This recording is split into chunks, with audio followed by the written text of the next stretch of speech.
So we're seeing a lot of people in Washington, D.C. get arrested, a lot of local residents.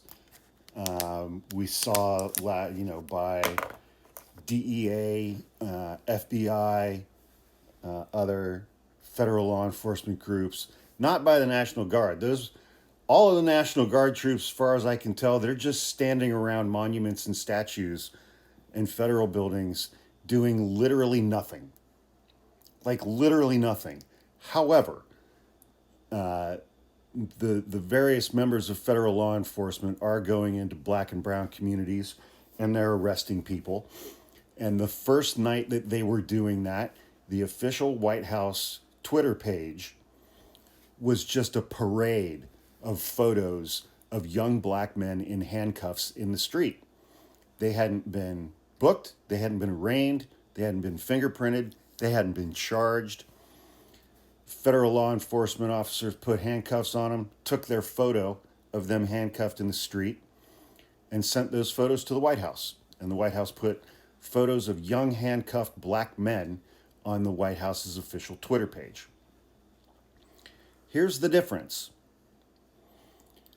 ICE agents are arresting immigrants. Immigration proceedings are administrative. They are not criminal, meaning that immigrants who have immigration or deportation proceedings going on, they go before an administrative judge, not like a federal judge who's been appointed to the bench for life and confirmed by the Senate.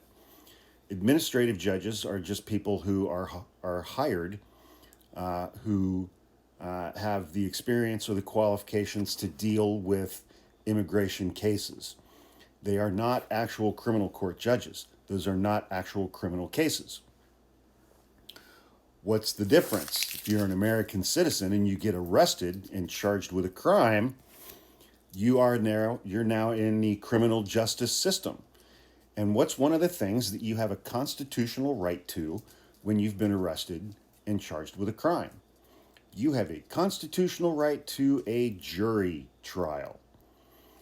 And these DC prosecutors are going to run into a buzzsaw with a lot of these cases when they submit these cases to juries in Washington, D.C. Because once they start doing that, we're going to start hearing a lot about jury nullification. Jury nullification is when a prosecutor proves some or all of the charges against a criminal defendant in a jury trial. The jury goes back and deliberates, and among themselves, they're like, yeah, he's probably guilty.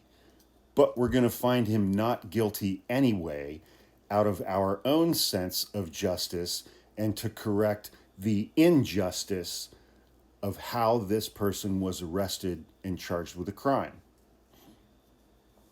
I think one glaring example of this is going to be the sandwich guy.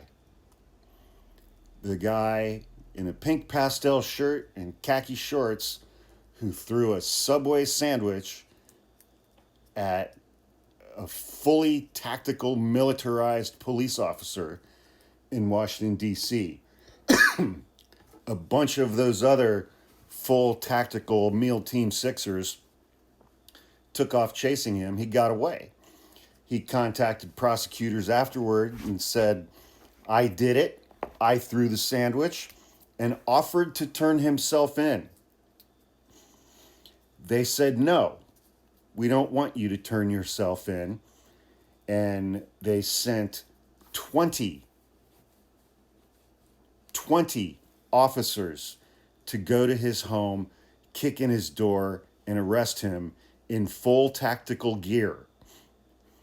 All of that information and video will be admissible at his trial. Prosecutors have charged him with a felony assault on a police officer for throwing a Subway sandwich at his chest and hitting his bulletproof vest. You think there's a jury in Washington, D.C. who's going to convict that guy of a felony? Good luck, prosecutors.